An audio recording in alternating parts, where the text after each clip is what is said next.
জাতীয় নাগরিক পার্টি এনসিপির সিনিয়র যুগ্ম মুখ্য সংগঠক আব্দুল হান্নান মাসুদকে কারণ দর্শানোর নোটিশ পাঠিয়েছে দলটি। বৈষম্যবিরোধী ছাত্র আন্দোলনের অব্যাহতি পাওয়া নেতা কর্মীদের মুচলেকা দিয়ে থানা থেকে ছাড়িয়ে আনার ঘটনায় এই নোটিশ পাঠানো হয়েছে।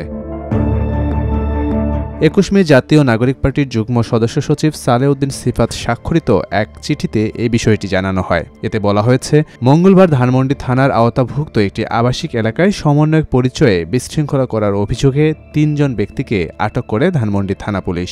উল্লেখ্য, বৈষম্য বিরোধী ছাত্র আন্দোলন কেন্দ্রীয় কমিটি কর্তৃক উক্ত ৩ জনের অন্যতম বৈষম্য বিরোধী ছাত্র আন্দোলন মোহাম্মদপুর থানার আহ্বায়ক সাইফুল ইসলাম রাব্বিকে নৈতিকতা স্খলনজনিত কারণে অব্যাহতি প্রদান করা হয়।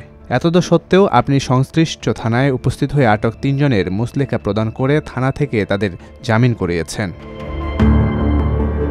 নোটিশে আরও বলা হয়, উক্ত ঘটনার প্রেক্ষিতে আপনার ব্যাখ্যা এবং আপনার বিরুদ্ধে কেন সাংগঠনিক ব্যবস্থা গ্রহণ করা হবে না তার লিখিত বিবরণ আগামী ৩ দিনের মধ্যে শৃঙ্খলা কমিটির প্রধানের নিকট উপস্থাপন করার জন্য নির্দেশনা দেয়া হলো।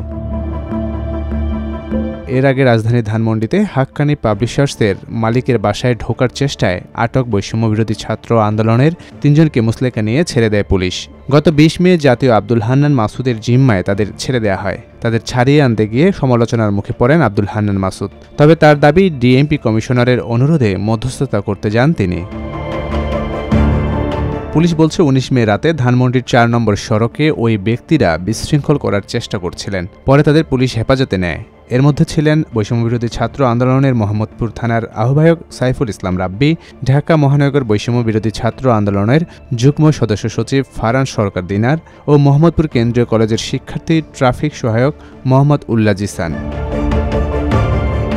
এই ঘটনা জানাজানি হলে বৈষম্যবিরোধী ছাত্র আন্দোলনের মোহাম্মদপুর থানা এলাকার আহ্বায়ক সাইফুল ইসলাম রাব্বি সহ ৩ জনকে অব্যাহতি দেয় সংগঠনটি। রমনা বিভাগের পুলিশের উপকমিশনার মাসুদ আলম বলেন, ভবিষ্যতে তারা এ ধরনের কাজে জড়িত হবেন না, এই মর্মে মুচলেকা দিয়েছেন, তাই ছেড়ে দেয়া হয়েছে।